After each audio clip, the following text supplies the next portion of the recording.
to left, it would roll rather high over the top of these hills. On the reverse slopes, there'd be almost no wind up close. It would probably actually be a little faster rolling down this road. By the time it gets here, again, it's back down to the surface, and the tree line will cause it to buffer a little bit, but there will still be a higher velocity down that road. You must be able to read all the different winds within there in order to understand how that will impact on your bullet's flight. The technique most often used by sniper teams for estimating wind speed is by how it affects things. Firstly, at 3 to 5 miles per hour, you'll start to feel it on your face, but it's important to understand we're talking about thresholds, because by the time it's moving 5 to 8 miles per hour, not only do you feel it on your face, but it's now moving leaves continuously. By 8 to 12 miles per hour, loose paper is blowing on the ground. By 12 to 15 miles per hour, small trees are swaying. And finally, at 17 miles per hour, you'll see whitecaps starting on open water. But be advised, after it hits about 17 to 20 miles per hour, you probably wouldn't even shoot in a crosswind. When you see heat waves shimmering above the Earth's surface, which is present summer and winter, what you're actually looking at is mirage. A lot of long-range shooters don't realize it, but they can exploit the capabilities of their spotting scope to read that mirage to determine the wind speed and direction. You need at least 20 power, but it still works well up to 30 power. Here's how the technique works. Think of this as, let's say, smoke rising from a chimney. When there's no crosswind, that smoke rises straight up. But now you're starting to gently get a crosswind. Just as that smoke would start turning a little bit, the same thing happens to those heat waves. When it's at 60 degrees, it's 1 to 3 mile per hour crosswind. When it's at 45 degrees and you got a stronger wind, it's pushing it down flatter, 4 to 7 miles per hour. And finally, by the time that wind is 8 to 12 miles per hour, that shimmer is visibly horizontal to the earth. Some old-time shooters will claim that they can estimate up to 20 plus miles per hour because they've practiced mirage reading so much that they can read how flat those lines are and determine wind speed. But something else you can do with that mirage is determine the wind direction. And that is, you rotate your spotting scope slowly to the right and slowly to the left, and eventually you'll find a position where it starts broiling and boiling in your field of view. Where you find that, that is the direction the wind is coming from. So how do you compensate for wind? Well, the first and obvious technique is to use the windage knob on your scope and adjust it right or left to compensate.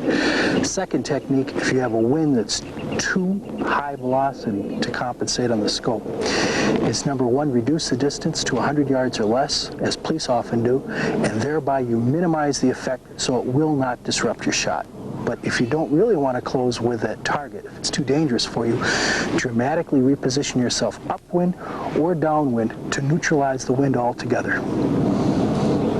The sniper team's optics are an integrated family in which the sniper team exploits the capabilities of each device for each situation as it appears. Mini binocs are excellent because you can have them right in your pocket, pull them out fast to investigate a target indicator. These are probably the most often used optics in the team. Binoculars are great for detecting target indicators covering large areas of terrain. When they find a target indicator, it's the spotting scope that becomes the investigative tool by which they determine what it was that the target actually is. And finally, the sniper employs his sniper scope both to spot and to engage targets. Not meant necessarily because it's the best device for detecting targets, but it's going to be up close to his eye anyhow. Now, how do they all work together? First of all, your naked vision scans a wide area until it comes upon a target indicator. Or, to supplement naked vision, you're starting to reduce the field of view but increase magnification. The team employs binoculars.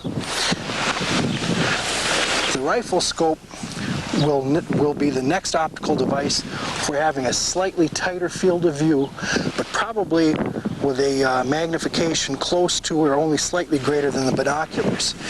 And finally, really zooming in on that target, really magnifying it to the most, but with the tightest field of view, will be the spotting scope.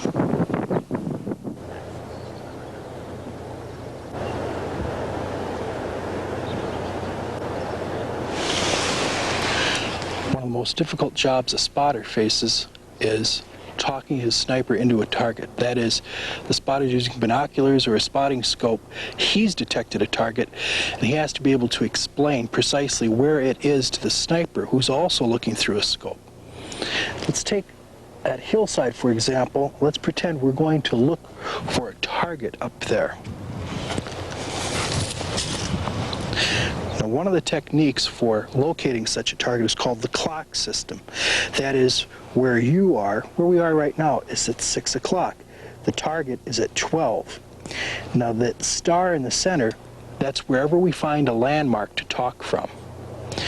If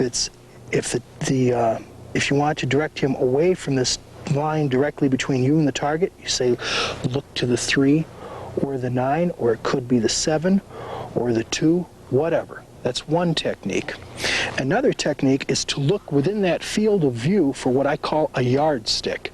You look for some standard distance that you can say 3 lengths right or left. For example, let's say the width or half the width of that open meadowland at the top of the hill. Another thing to look for is a landmark that you can use as a reference point. You can see that power pylon. If you're at high magnification, you can see directly up from that power pylon where it hits the middle of the first grassy meadow, there's a lone tree stump. I could say half the distance from that lone tree stump to the edge of the trees on the left. Voila. Or I can say the width of my thumb, the width of 2 fingers, the width of a fist. Use your imagination. But practicing these during training will hone you so that as quickly as you detect a target, you can say 3 thumbs left, twice the length of that fence line, and boom, the sniper's right on that target. To be effective, a sniper team needs to understand the pros and cons of an assortment of camouflage colors and patterns. Looking first at these desert patterns, this plain tan is fine if you highlight it a little bit.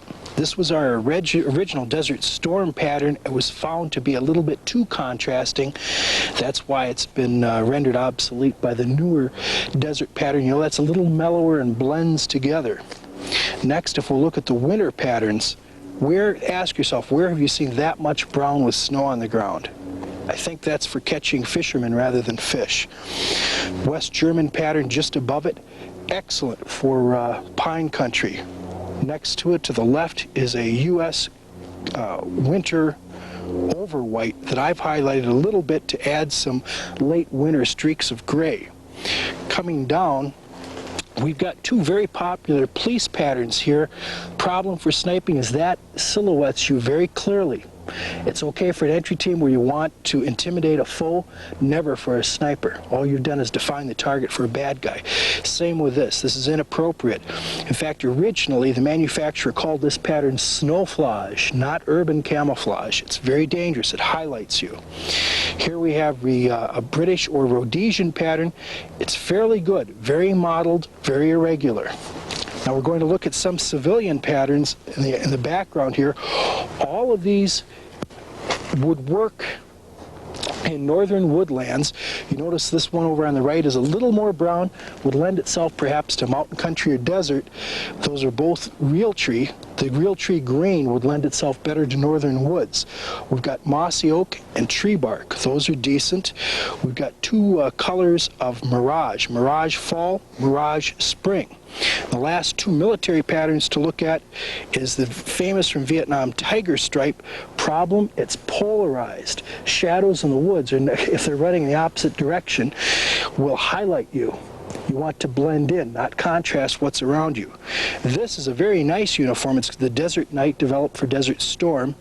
It will confuse an enemy's IR attempt to illuminate you in the dark. But other than that, it is not as good as the best overall pattern, which is the American Woodland BDU. For all purpose, it's hard to beat this pattern. It's modeled, it's multicolored, it does not highlight you, it breaks you up sufficiently. You add a little bit of coloration, a little bit of natural camouflage to this, this is probably the most effective pattern you can use.